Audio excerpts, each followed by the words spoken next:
अभी तक देखो पुरानी मतलब पीछे की क्लासेस में हमने क्या पढ़ा था, हमने पढ़ा इलेक्ट्रिक फील्ड इंटेंसिटी, वैद्युत क्षेत्र की तीव्रता किसके किसके कारण, डाइपोल की अक्षीय स्थिति में -q और +q, और यहां आई इलेक्ट्रिक फील्ड इंटेंसिटी कितनी आई बताओ सब लोग, 2kp/r³, और डायरेक्शन p के अनुदिश ऐसे होता है p, तो क्या E नेट ऐसे ही रहेगा। अच्छा, दूसरा आपने पढ़ा वैद्युत द्विध्रुव की कौन सी स्थिति, निरक्षीय स्थिति, -q+q, और ये कहीं पॉइंट है आपका इक्वेटोरियल पोजीशन पे p निरक्षीय स्थिति में। यहां पर तीव्रता कितनी आई थी भाई, तीव्रता कितनी आई थी, इक्वल टू kp/r³। डायरेक्शन बोलो p के विपरीत, तो ये सही है क्या, इसका जस्ट रेसिप उल्टा, p के ठीक विपरीत, ये हो गई आपका E नेट की डायरेक्शन। बात समझ में आई। और कितना आता है kp/r³। तो हमें केवल यही ना पता हो, हमें यही ना पता हो, मतलब हमें केवल मैग्नीट्यूड ही नहीं, हमें डायरेक्शन भी पता होना चाहिए, क्योंकि ऑब्जेक्टिव में डायरेक्शन से फंस जाते हैं बच्चे, और वैल्यू सबको पता रहती है। एक और चीज, E निरक्षीय बटा E अक्षीय, E निरक्षीय बराबर E अक्षीय करो पहले, कितना आता है, इक्वेटोरियल बराबर एक्सियल, अनएक्सियल बराबर, कौन ज्यादा है ये बताओ, क्या इसमें 2 ज्यादा रहता है, तो उसको 2 से यहां भाग कर दूं, 2 से यहां भाग कर दे, नहीं, अगर भाई 2 ज्यादा रहता है ना, ये 2 गुना होता है। अगर आप ध्यान से देखो तो kp/r³ यहां भी है और यहां भी है, इस kp/r³ को आप और क्या कह सकते हो, E निरक्षीय, तो E अक्षीय जो होता है, E एक्सियल जो होता है, वो 2 टाइम्स ऑफ होता है E अनएक्सियल इक्वेटोरियल पोजीशन के लिए होता है, ठीक है। तो ये हो गया E अक्षीय बराबर 2 गुणे E निरक्षीय। लिखा कैसे आता है, E निरक्षीय बटा E अक्षीय, क्या आया था रिलेशन, 1/2। और डायरेक्शन के बारे में बात करें तो सब लोग बताओ, E एक्सियल अक्षीय बराबर E निरक्षीय इक्वेटोरियल, वेक्टर लगा दिया मैंने, सब लोग बताओ क्या करूं मैं, किसमें 2 से गुणा करें, इक्वेटोरियल में 2 से गुणा, सही हो गया, बैलेंस है, बैलेंस है, वेक्टर लगाए ऊपर। अरे भाई इसमें इधर होता है, इसमें उधर होता है, एक आई कैप है, दूसरा माइनस आई कैप, तो क्या माइनस लगेगा, एकदम क्लियर हो गया। और एक रैंडम पॉइंट के लिए आपने निकाला, किसी भी बिंदु पर अगर निकालना हो जाए तो उसके लिए आपने फार्मूला पढ़ा था, E बराबर है आपका फार्मूला, E किसी भी पॉइंट पर at random point kp/r³ under root -1 कोई बोला +1, और कापी खुली है, कापी खुली है, मोहित बेटा कापी देख के बताए हो, बताए कि नहीं हो। ये था आपका आज आपका टॉपिक है नया, सबको पता है एक समान वैद्युत क्षेत्र किसे कहते हैं, अरे बताओ सब लोग, एक समान वैद्युत क्षेत्र, यूनिफॉर्म इलेक्ट्रिक फील्ड किसे कहते हैं भाई, यूनिफॉर्म समांतर हो और एक ही दिशा में हो, और किसी भी बिंदु पर चले जाओ, क्या वैद्युत क्षेत्र की तीव्रता का मान सेम रहने वाला है। अगर एक पॉइंट पे पता चल जाए 100 न्यूटन प्रति कूलम, तो दुनिया में किसी भी पॉइंट पे चले जाओ तो कितना मिलने वाला है, 100 न्यूटन पर कूलम, सेम ही मिलने वाला है।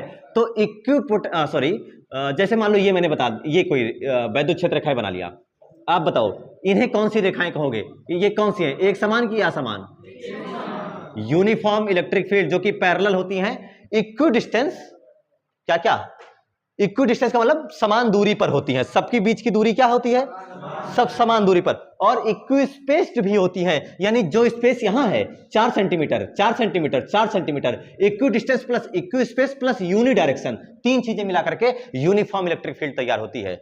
सब जितनी भी है सब इक्वी डिस्टेंस हो, सब बराबर दूरी पर हो, बराबर अंतराल पर हो, और एक ही दिशा में हो।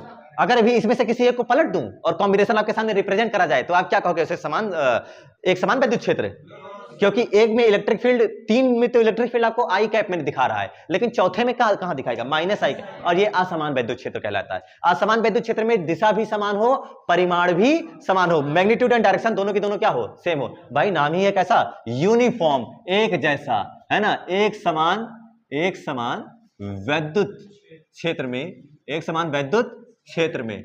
अच्छा सोचो, इस वैद्युत क्षेत्र के बीच में कोई आवेश लेकर आओ, कोई आवेश पॉजिटिव या नेगेटिव कुछ भी लेकर आओ, उस पर फोर्स लगेगा कि नहीं लगेगा, सवाल ये, लगेगा, सही में लगेगा। अगर मान लो मैं नेगेटिव चार्ज लेकर आऊं, बताओ किधर भागेगा, राइट या लेफ्ट, राइट या लेफ्ट, नेगेटिव है, सब लोग सोचे, राइट भागेगा कि लेफ्ट, अपना आंसर लॉजिक के साथ सोच के बताओ, किधर भागेगा ये, राइट या लेफ्ट, दाहिनी तरफ कि बाएं तरफ? बाएं तरफ क्यों? दाहिनी तरफ जाएगा ये माइनस क्यू या बाएं तरफ जाएगा? दाहिनी तरफ। किधर जाएगा? सब लोगों को तैयार हो गया? किधर जाएगा? दाहिनी तरफ नहीं जाएगा, बाईं तरफ जाएगा। Reason reason reason reason reason उत्तर उत्तर कारण बताओ, क्यों चलेगा अपोजिट? एक सेकंड इधर, अरे छोड़ो छोड़ो, आओ, जब तुमको बताया नहीं क्या कभी तो क्या जानोगे? इधर देखो, अब सुनो, कॉमन सेंस। ये इलेक्ट्रिक फील्ड लाइन कहां भागती हैं, कहां से चलती हैं, कहां भागती हैं? पॉजिटिव से निकलती हैं और अनंत तक जाती हैं, या फिर पॉजिटिव से चलती हैं और नेगेटिव पर जाती है। ये लोग जा कहां पर रही हैं? या तो इन्फिनिटी या तो माइनस। कहां जा रही है? या तो इन्फिनिटी या तो, यानी जहां जा रही है उधर कौन बैठा है? और ये कैसा था? रिपेल करेगा, इधर ही भागेगा। दूसरा, वैद्युत क्षेत्र रेखाएं निकलती किस आवेश से हैं? प्लस से। तो ये इधर से पक्की बात है ना, ऐसे चल रही थी ना, पक्की बात है क्या इधर से ही निकल रही होंगी? इधर कौन बैठा है? प्लस, इधर प्लस बैठा, और ये प्लस और माइनस अट्रैक्शन, तो क्या इधर आकर्षित होगा? तो अपने आप इधर चला आएगा। क्या बात समझे? नेगेटिव चार्ज के ऊपर फोर्स लगेगा कि नहीं लगेगा? लगेगा। अब एक और इसमें चार्ज रख दो, एक और चार्ज रख दो, प्लस क्यू। अब क्या एक सिस्टम बन गया कि नहीं बन गया? एक निकाय बना कि नहीं बना? प्लस क्यू और माइनस क्यू का एक निकाय बन गया। क्या इसके ऊपर बल लगेगा कि नहीं लगेगा? कुछ इस पे लगेगा, कुछ इस पे लगेगा। तो इसी को, अच्छा इसको कुछ कहते हो, minus Q plus Q separated by at very small distance. वैद्युत द्विध्रुव, दो बराबर परंतु विपरीत आवेश एक दूसरे से थोड़ी सी दूरी पर रखे हो तो उसे क्या कहते हो? वैद्युत द्विध्रुव। और इस निकाय पर प्लस के ऊपर भी फोर्स लगेगा, माइनस के ऊपर भी फोर्स लगेगा। दोनों भाई, आपके इस हाथ पे भी फोर्स लग रहा हो, इस हाथ पे भी फोर्स लग रहा हो, तो दोनों तो आप ही पर लग रहा है ना। हो सकता है आप चलेंगे, घूमेंगे, कुछ तो होगा, उसी को हमें पढ़ना है। एक समान बाह्य वैद्युत क्षेत्र में अगर कोई वैद्युत द्विध्रुव रख दिया गया तो इस पर क्या होगा? चलेगा, घूमेगा? तो घूमता है, चलेगा नहीं, क्योंकि समान होता है। ठीक है, तो अभी देखेंगे क्यों नहीं चलता। चलना मतलब स्थानांतरित गति, ट्रांसलेशनल मोशन, और घूमना मतलब रोटेशनल मोशन। तो केवल वो रोटेशनल मोशन करेगा, ट्रांसलेशनल मोशन खत्म होगी। क्यों? अभी जानेंगे थोड़ी देर में। लेकिन टॉपिक क्या है आज का? एक समान बाह्य वैद्युत क्षेत्र में यूनिफॉर्म एक्सटर्नल इलेक्ट्रिक फील्ड में अगर कोई डाइपोल रखा जाए, वैद्युत द्विध्रुव रखा जाए, तो वो घूमेगा कितनी ताकत से? बताओ, घुमाने वाली ताकत का क्या नाम है? नहीं नहीं नहीं नहीं नहीं, ये वृत्तीय कहते हैं। घुमाने वाली ताकत, चलाने वाली ताकत को बल कहते हो, और घुमाने वाली ताकत को बल आघूर्ण कहते हो। तो हम पढ़ेंगे टॉर्क के बारे में। किसके बारे में? सब लोग हेडिंग डालो अपनी।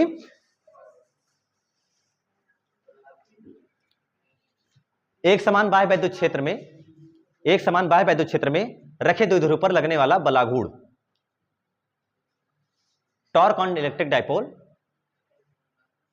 Torque on electric dipole in uniform external electric field. एक समान बाह्य विद्युत क्षेत्र में रखे द्विध्रुव पर लगने वाला बलयुग्म का आघूर्ण या बलाघूर्ण केवल। Torque on electric dipole in uniform external, एक समान बाह्य वैद्युत क्षेत्र, uniform external electric field. Clear है? टॉपिक पता चल गया ना? तो पूरे टाइम इसी पर स्टडी करोगे कि कैसे क्या होता है। तो आइए हम सपोज करते हैं, सबसे पहले हमारे पास अकॉर्डिंग टू डेफिनेशन या हेडिंग जो पड़ी है, हेडिंग क्या पड़ी है? एक समान बाह्य वैद्युत क्षेत्र होना चाहिए। हो गया। एक समान बाह्य वैद्युत क्षेत्र में रखे द्विध्रुव electric dipole, uniform electric field भी हो गई, लेकिन डाइपोल नहीं आया। क्या डाइपोल भी रखा जाए? आइए डाइपोल भी प्लेस करते हैं। जैसे जैसे हेडिंग पड़ी है वैसे वैसे डायग्राम की प्रिपेयर करते चलते हैं। तो यहां पर आपने क्या किया? एक डाइपोल भी रख दिया। ये आपका डाइपोल रख दिया गया। एक का चार्ज माइनस क्यू, दूसरे का चार्ज प्लस क्यू। अरे यही तो होता है डाइपोल, है कि नहीं है? और उसको आपने इलेक्ट्रिक फील्ड से किसी डिग्री मान लेते हैं, थीटा वगैरह पर किसी डिग्री पर आपने रखा है। ठीक है, ये वाली लाइन को मैं थोड़ा सा बीच में कर देता हूं ताकि आपको और अच्छे से समझ में आ जाए। ये हो गया। ठीक है, तो ये हो गया आपका इलेक्ट्रिक डाइपोल के बारे में। ई आपका कैसा है? कांस्टेंट। कैसा है? केवल ई ही कांस्टेंट नहीं है, वेक्टर ई भी कांस्टेंट है, डायरेक्शन भी कांस्टेंट है, परिमाण भी नियत है और दिशा भी नियत है। और इसको हमने किसी थीटा डिग्री पर रख दिया है। अब सोचो, ये प्लस क्यू है, यहां कौन बैठा है? इलेक्ट्रिक फील्ड लाइंस प्लस से भागती हैं और माइनस की ओर जाती हैं, तो क्या माइनस की ओर जा रही हैं नहीं जा रही हैं? यानी यहां कौन बैठा है? कहीं ना कहीं माइनस, और यहां कौन बैठा है? कहीं ना कहीं प्लस। तो इस माइनस क्यू को ये वाला प्लस खींचेगा अपनी तरफ, और इस प्लस क्यू को ये वाला माइनस अपनी तरफ खींचेगा। और यही नहीं, ये वाला प्लस इसको ढकेलेगा और ये वाला माइनस इसको ढकेलेगा, जो कि इन्फिनिटी पर कहीं बैठे होंगे। तो इसका मतलब है इसके ऊपर फोर्स लगेगा। आइए उसके बारे में बात करते हैं। इलेक्ट्रिक फोर्स, इसके ऊपर फोर्स राइट लगेगा कि लेफ्ट लगेगा? राइट। कितना लगेगा? F इक्वल टू, अगर इलेक्ट्रिक फील्ड E है और चार्ज Q है तो क्या फोर्स लगेगा? F बराबर QE। अरे लगता है नहीं लगता है? इसके ऊपर क्या उधर ही लगेगा कि इधर लगेगा? लेफ्ट या राइट? इधर, इधर माइनस क्यू। अरे बेटा माइनस चार्ज है ना, और यहां कौन बैठा है? Plus charge. तो इसको इधर खींचेगा ना, और ये वाला माइनस ढकेलेगा, तो इसके ऊपर जो फोर्स लगने वाला है इस माइनस के ऊपर, क्या वो इधर को लगेगा? F इक्वल टू कितना लगेगा? नहीं नहीं नहीं, डायरेक्शन के बारे में बात मत करो, डायरेक्शन तो मैंने बना ही ली। F equal to QE। ये आपका एक सिस्टम है, एक निकाय है, और इस निकाय के बीच की दूरी जानते हो सब लोग, 2L है ना। आगे काम लेंगे उसके बारे में, लेकिन अभी तक क्लियर अगर ये देखें तो इस निकाय के ऊपर कुल बल कितना है चेक करते हैं। इस निकाय के ऊपर कुल बल, नेट फोर्स F नेट। तो हम क्या कर लेते हैं, इसको F1 लिख दो, ठीक है, F1, और ये आपने क्या कर दिया इसको F2। तो F नेट जो होगा वो vector F1 plus vector F2। अरे होगा कि नहीं होगा? जो अरे भाई कुल बल निकालने चल रहे हो, F1 प्लस F2। अगर ध्यान से देखो सदिश जोड़ोगे तो इसको लेकर के चलो ऊपर लेकर जाओ, यहां पर लेकर आओ इस पर, तो क्या इस पर इधर को लग रहा है? अरे पैरेलल शिफ्टिंग करा लिया, इधर लेकर गए तो QE उधर लग रहा है और QE इधर लग रहा है। यानी अगर एक QE को प्लस मानो, एक QE उधर वाली डायरेक्शन क्या मान लो प्लस, तो इधर वाला QE अपने आप क्या हो जाएगा? माइनस। तो हो जाएगा माइनस QE, यानी जो F नेट होगा वो F नेट कितना है आपका? 0। नेट बल, नेट फोर्स 0 है। अगर कुल बाह्य बल 0 होता है तो बताइए वस्तु की अवस्था में कोई परिवर्तन होगा कि नहीं होगा? न्यूटन्स फर्स्ट लॉ, अगर लगने वाला कुल बाह्य बल external force applied on our body अगर वो 0 होता है तो उसकी स्टेट में कोई चेंज, अवस्था में कोई परिवर्तन नहीं होता है। बताओ ये गति करेगा? घूमेगा, टहलेगा? स्थानांतरित गति, इसके ऊपर नेट फोर्स 0 है, इधर से 10 न्यूटन, इधर से 10 न्यूटन, चलेगा? ये नहीं चलेगा, नहीं चलेगा। इसका मतलब स्थानांतरित गति संभव नहीं है। तो अतः कुल बाह्य बल 0 है, अतः स्थानांतरित गति, बताओ क्या ये इस इलेक्ट्रिक फील्ड में आगे और पीछे बढ़िया घूमते घूमते आगे जाएगा? घूमते घूमते पीछे आएगा कि वहीं बैठा रहेगा? क्योंकि नेट फोर्स, लेकिन नेट फोर्स 0 है। चेक करते हैं कुछ और भी एक चीज होता है ना, ट्रांसलेशनल मोशन के बारे में थोड़ी बात होगी कि केवल स्थानांतरित गति के बारे में बात कर लें। स्थानांतरित गति, ट्रांसलेशन मोशन कितनी होगी? 0 की नहीं? स्थानांतरित गति संभव, स्थानांतरित गति नहीं होगी, नहीं होती है। लेकिन एक सेकेंड, लेकिन एक मिनट देखो इसमें समझ में आया? इस वाले QE पर जो फोर्स लग रहा है, ये जो आपने नेट फोर्स 0 किया, कैसे 0 कर पाए? दोनों एक ही पॉइंट पे लग रहे हैं कि अलग अलग पॉइंट पर? अलग अलग पॉइंट पर। इस मार्कर पर QE उधर लग रहा है और QE इधर लग रहा है, दोनों एक ही पॉइंट पर नहीं है। देखो ऐसे लगा दो तो दोनों एक ही पॉइंट पर हो जाएगा, दोनों एक ही पॉइंट पर आ जाए, एक ही एक्शन लाइन हो जाए। यानी समझो, अगर ये आपके पास ऑब्जेक्ट है कोई, ठीक है, और QE इधर लग रहा है इधर, और ऐसा ही QE इधर लगे, क्या दोनों की एक्शन लाइन, क्रिया रेखा एक ही है ना? दोनों एक ही जगह पर काम कर रहे हैं। देखो ये भी और ये भी दोनों एक ही जगह पर काम कर रहे हैं, तो इस पर नेट फोर्स कितना है? 0। और नेट फोर्स 0, दोनों की क्रिया रेखा भी एक ही है, अब दोनों की एक्शन लाइन एक ही है, इसलिए कोई दोनों क्रिया रेखाओं में कोई दूरी, कोई डिफरेंस, कोई डिस्टेंस नहीं रहती है। इसलिए यहां पर टाउ नेट भी क्या हो जाता है? 0, यानी नेट बलाघूर्ण भी 0 हो जाता है अगर क्रिया रेखा एक ही है। लेकिन इसकी एक्शन लाइन देखो, इसकी एक्शन लाइन ये है, ये जो बन रही है, और इसकी एक्शन लाइन ये है। क्या दोनों की क्रिया रेखाएं अलग अलग हैं? यानी दोनों की क्रिया रेखाएं अलग अलग, मतलब अब आप ऐसे कर लो, मान लो तो इस पर फोर्स इधर को लगे QE, और इस पर फोर्स इधर को लगे। अब आप क्या कह सकते हैं? नेट फोर्स तो 0 है, नेट फोर्स क्या है? अब एक उधर से खींच रहा है और एक इधर से खींच रहा है। क्या आपको नहीं लगता कि ये शायद हो सकता है घूम सकता है? नहीं घूम सकता है, तो इसका मतलब है यहां स्थानांतरित गति संभव नहीं है। लेकिन कौन सी गति संभव है? घूर्णन गति संभव है, रोटेशनल मोशन पॉसिबल है। और वो क्यों पॉसिबल है? नेट फोर्स भले जीरो है, नेट फोर्स भले जीरो है, लेकिन नेट टॉर्क जीरो। और नेट टॉर्क जीरो इसलिए नहीं है क्योंकि दोनों की क्रिया रेखा एक ही है कि अलग अलग है? दोनों की क्रिया रेखाएं, दोनों बलों की क्रिया रेखाएं अलग अलग होने की वजह से कुल बल भले शून्य है, लेकिन कुल बलाघूर्ण शून्य नहीं है। अतः कौन सी गति होगी? ट्रांसलेशनल या रोटेशनल? रोटेशनल मतलब घूमना, स्पिन मोशन, जो कि एक जैसे फैन घूम रहा है। तो सबसे पहले क्या लिखोगे यहां? हेयर बताइए, द एक्शन लाइन, दोनों बलों की क्रिया रेखाएं, the action line of both forces, दोनों बलों की क्रिया रेखाएं। क्रिया रेखाएं मतलब जिस लाइन पर वो काम कर रही हैं, दोनों बल, दोनों की क्रिया रेखाएं आपको सबको नजर आ रही है अलग अलग? दोनों बलों की क्रिया रेखाएं, एक्शन लाइंस, क्रिया रेखाएं एक ही है कि अलग अलग?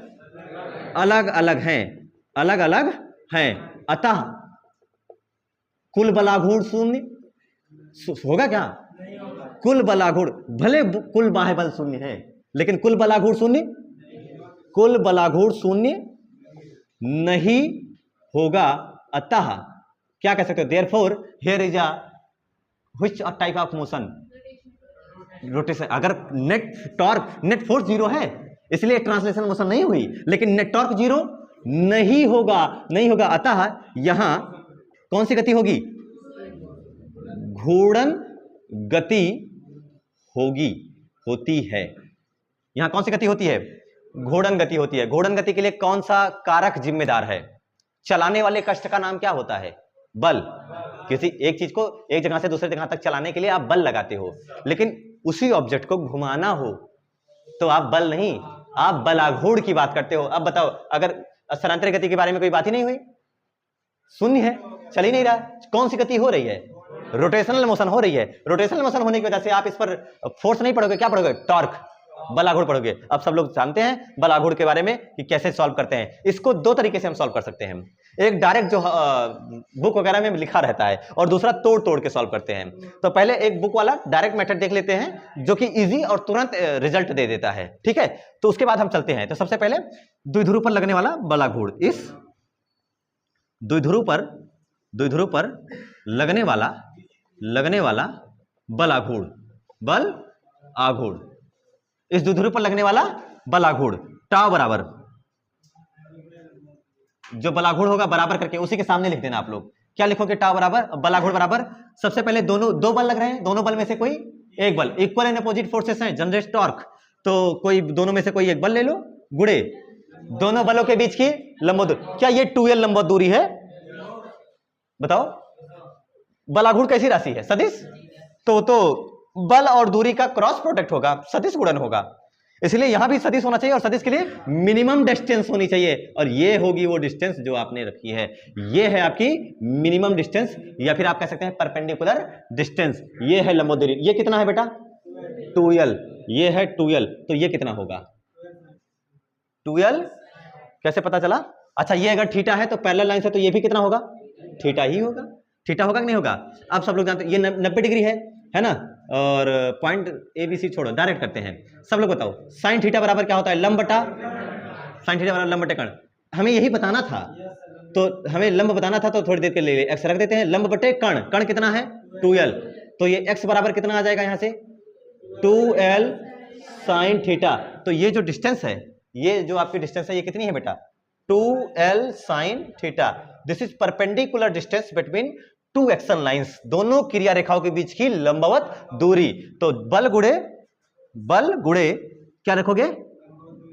नहीं, दोनों क्रिया रेखाओं के बीच की, कॉन्सेप्ट के साथ, दोनों रटो नहीं, बल गुणे दोनों क्रिया रेखाओं के बीच की लंबवत दूरी। समझ में आया? अब रखो बलाघूर्ण को किस लेटर से? टाउ। टाउ बराबर क्या हो जाएगा? बल क्या F लग रहा है, लंब दूरी कितनी है? 2l sine theta. F की वैल्यू आप सबको पता है, कितना है? QE into 2l sine theta. अब आप सबको वो ट्रिक पता है ना, Q और 2l को मिलाने वाली, Q और 2l मिलके क्या आता है? P आता है। तो टाउ बराबर हो जाएगा, E अलग कर देते हैं, है कि नहीं है? Q into 2l into E sine theta. आपके पास फार्मूला जो बन के आ रहा है final, tau equal to P E sine, P कैसी राशि है, ई कैसी राशि है, साइन थीटा क्रॉस प्रोडक्ट से आता है कि डॉट प्रोडक्ट से, क्रॉस प्रोडक्ट, सदिश गुणन की अदिश, सदिश गुणन। अब और बलागुण कैसी राशि है, इसका मतलब है इसको सदिश रिजल्ट में भी लिखा जा सकता है। तो टाउ इक्वल टू कैसे लिखा जा सकता है अभी जानेंगे उसको। Tau equal to vector P cross vector, why not E cross P, E cross P क्यों नहीं, पी क्रॉस ई ही क्यों, उसके बारे में जानेंगे आपसे थोड़ी देर में। बट पहले रटंत विद्या बहंती पानी वाला काम कर ले। मात्रक क्या आएगा, मात्रक क्या आएगा, मात्रक क्या आएगा बलागुण का, बल न्यूटन गुणे दूरी मीटर। तो लिखो न्यूटन इंटू मीटर, नोट कर लीजिए। जो 2l बीच की डिस्टेंस थी उसको कितने भाग में तोड़ दिया, एल एंड एल, जैसे कि हमने डेरिवेशन और सारे भी किए हैं, एक्सियल पोजीशन अनएक्सियल पोजीशन दोनों में किया नहीं, एक्सियल इक्वेटोरियल अच्छी निरक्षीय में जैसे हमने 2l को दो भाग में एल तोड़ करके तोड़ा, इसमें भी कर सकते थे और वो कर दिया हमने। अब इस पॉइंट पर टॉर्क के बारे में चलते हैं, थोड़ा सा वेक्टर और थोड़ा सा सावधानी ध्यान से देखना, इसमें चलते हैं ध्यान से। इतनी एल डिस्टेंस पर है, यहां पर अप्लाई हो रहा है, यहां से घूमने का चांसेस है इसका।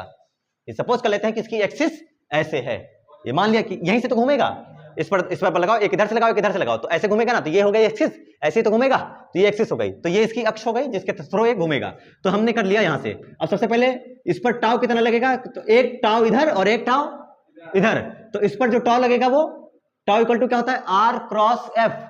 टाउ का फार्मूला क्या होता है, R cross F, F cross R नहीं होता, इस चीज को ध्यान रखना है। टाउ इक्वल टू क्या होता है, आर क्रॉस एफ, या टाउ इक्वल टू आता है आर एफ साइन थीटा, आता है ना। तो टाउ इक्वल टू क्या आता है, आर एफ साइन थीटा। तो इसके बीच में ध्यान से देखें तो ये हो गया आपका आर और R cross F, R cross F, F इधर को है, अरे ध्यान से देखो, सबसे पहले हम इधर निकालते हैं टाउ 1 इतने टुकड़े पर, तो tau equal to R cross F, तो आर को एक्सटेंड किया वो आगे गया, आर क्रॉस एफ, टाउ 1 कहां जा रहा है, अंदर की ओर, तो जो टाउ 1 है वो कहां है, अंदर की ओर, इनवर्ड, इनवर्ड के लिए क्रॉस लगाते हैं, है कि नहीं है, तो टाउ आर क्रॉस एफ अंदर को जा रहा है, ठीक है, अच्छी बात है। आइए करते हैं, थीटा ले लो, लिखना हो तो लिख लो, ठीक है, सेम चीजें हैं। तो जो टाउ 1 आया वो कितना आया, सब लोग बताओ, आर क्रॉस एफ से, आर कितना है एल, एफ कितना है क्यू ई, लेकिन आर क्रॉस एफ है बेटा क्यू ई साइन थीटा। अरे समझ आया क्यों साइन थीटा आया, क्योंकि आर क्रॉस एफ में साइन थीटा रहेगा, ठीक है। उसके बाद लेकिन एक चीज और, डायरेक्शन बताओ, टाउ 1 की डायरेक्शन इनवर्ड। अब चलते हैं टाउ 2 की ओर, इसकी ओर चलते हैं, इसके ऊपर टाउ कैसे लगता है, तो टाउ इक्वल टू सबसे पहले आर एक्सटेंड कीजिए, आर बढ़ा लीजिए, आर क्रॉस, देखो ये आर है और ये एफ है, तो आर क्रॉस एफ, टाउ कहां गया, फिर से अंदर की ओर, टाउ फिर से कहां गया, अंदर की ओर ही गया, तो जो टाउ 2 आया वो कितना आया, L into Q E sine theta, अंदर की बाहर। अब बताओ टाउ नेट क्या होगा, दोनों जुड़ेगा कि दोनों घटेगा, क्यों जुड़ेगा, क्योंकि दोनों की दिशा क्या, ये समझ में आया, दोनों की डायरेक्शन सेम है, इसलिए जो होगा ये घटेगा नहीं, जुड़ेगा, और जुड़ेगा तो क्या लिखोगे आप, टाउ 1 प्लस टाउ 2 क्या हो जाएगा, L Q E sine theta plus again L Q E sine theta. आपको नहीं लग रहा ये हो जाएगा Q into 2l into E sine theta, समझ नहीं आया ये, अरे एल सब सेम ही तो है, डायरेक्शन सेम थी तो जोड़ पाए, और L Q E sine theta plus L Q E sine theta gives out 2 Q into 2l into E sine theta. Q into 2l जाना पहचाना सा लगता है, तो टाउ जो नेट आया वो आया पी ई साइन थीटा। अच्छा ओवरऑल टाउ कहां जा रहा है, ओवरऑल टाउ अंदर की ओर, अरे ओवरऑल टाउ कहां, टॉर्क कहां गया, अंदर की ओर गया। अब जो टाउ नेट आया उसके बारे में सोचते हैं, ई क्रॉस पी लगाते हैं। अब आप टाउ का दो फार्मूला, सर टाउ का फार्मूला पी क्रॉस ई होगा कि टाउ का फार्मूला ई क्रॉस पी होगा। सबसे पहले हम पी क्रॉस ई चेक करते हैं, चेक करो पी की डायरेक्शन कहां है, अरे पी की डायरेक्शन कहां है, माइनस से प्लस, क्या पी की डायरेक्शन ऐसे है, पी क्रॉस ई करो, ई कहां है सामने, ई कहां है और पी कहां है ऊपर, तो पी क्रॉस ई, पी क्रॉस ई, अंगूठा कहां जा रहा है, क्लियर है। तो और टाउ नेट की डायरेक्शन भी कहां आ रही है, टाउ नेट की भी डायरेक्शन कहां थी, अंदर अंदर अंदर। अब चेक कर लो ई क्रॉस पी, ई की डायरेक्शन कैसे है, सामने, क्लियर है, और पी की डायरेक्शन ऊपर, अरे ऐसे है, तो ई क्रॉस पी टाउ कहां गया, गलत हो गया, सही हो गया, गलत हो गया, इसलिए ई क्रॉस पी सही नहीं है। क्या सही है? पी क्रॉस, समझ में? 11 का तो ये उतारने वाला कुछ था नहीं, लेकिन क्या कौन सा सही है कौन सा गलत है, क्या वो क्लियर हुआ? ये था टाउ। इसके आगे लेकर के चलते हैं, आगे की स्टडी मिटा रहा हूं, इसको उतारने की जरूरत नहीं है। अब इसके ऊपर अभी इसमें बहुत स्टडी बची हुई है, tau equal to P sine theta, minimum torque और मैक्सिमम टॉर्क के ऊपर, ठीक है? तो लेकर के चलते हैं सब लोग। टाउ इक्वल टू, ये बताओ किस पे ये टॉर्क डिपेंड किस पे करता है, पी पर, ई पर कि sine theta? Sine theta, very good. Tau depends on sine theta, वो उसको लेना देना नहीं है कि पी कितना है, ई कितना है, पी और ई कांस्टेंट रहने वाली चीजें हैं। तो सबसे पहले अगर साइन थीटा इक्वल टू 0 करो, थीटा इक्वल टू, अरे थीटा इक्वल टू 0 करो, कितना आएगा? ये सब मैं मिटा रहा हूं। Tau equal to P E sine theta, formula आपके सामने है, पी ई से लेना देना मत रखो, साइन थीटा, थीटा की वैल्यू 0 रखोगे तो टाउ की वैल्यू साइन 0 का मान 0। तो अगर थीटा इक्वल टू 0 रखोगे यानी, अच्छा थीटा इक्वल टू 0 का मतलब किसके किसके बीच का एंगल? P और E के बीच का एंगल। P और E के बीच का एंगल मतलब P तो ऐसे है, P कैसे है? ऐसे। P और E के बीच के एंगल का 0 मतलब क्या P जो ऐसे है क्या उसको ऐसे ले आया गया, यानी P और E दोनों क्या एक ही दिशा में हो गए?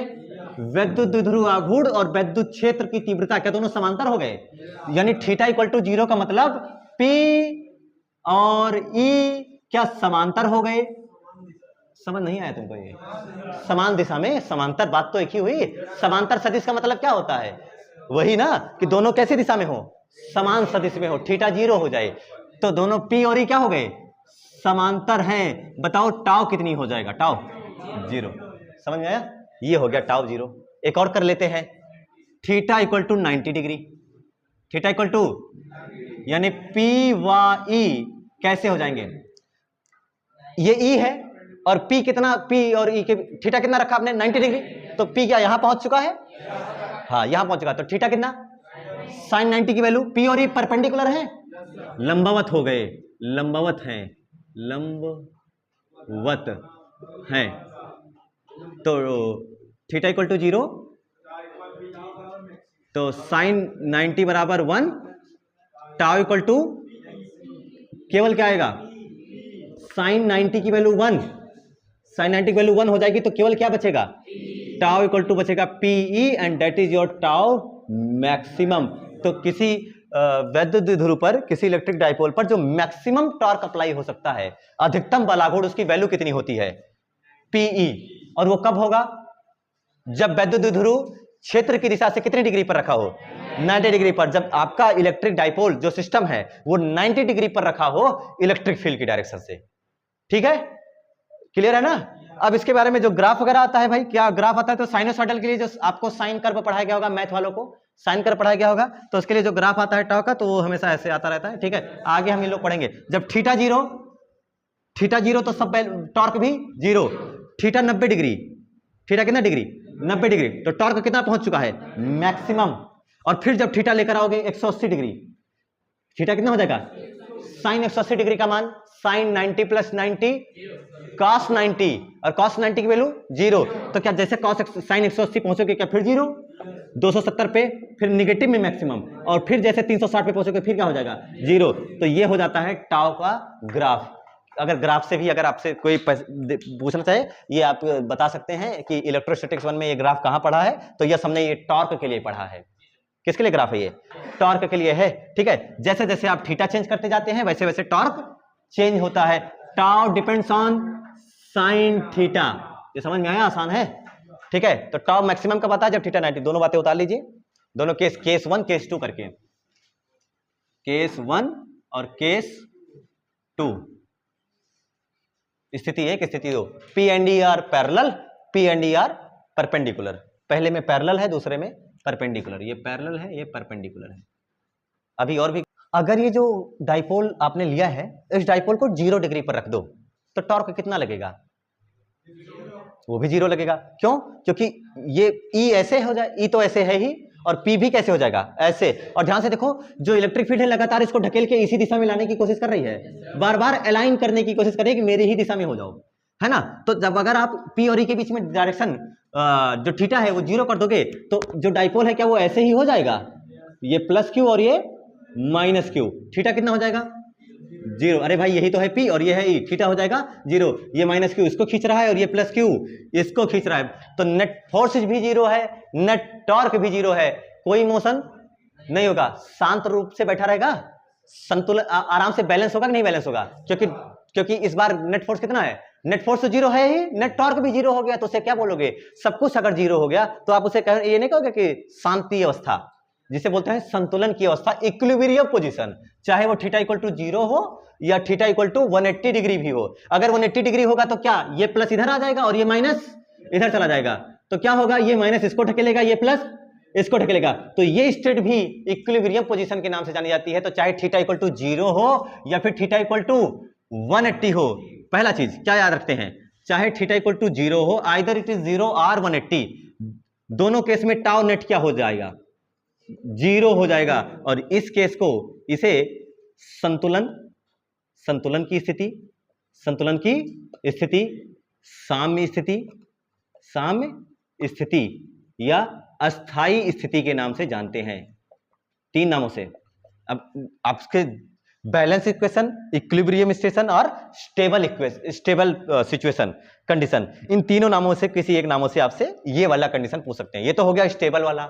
दूसरा कौन सा है, अनस्टेबल, अस्थाई। और अस्थाई केवल एक ही है, एक ही क्या, 0 और 180 के अलावा कोई भी एंगल ले लो। और सबसे ज्यादा अनस्टेबल कब होता है, जब उसको कितने पे रख दो, 90 पर रख दो, सारी फील्ड लाइंस इधर काट रही है, कुछ इधर काट रही है, बेचारे को फंस जाए, तो सबसे खतरनाक स्थिति कौन सी है,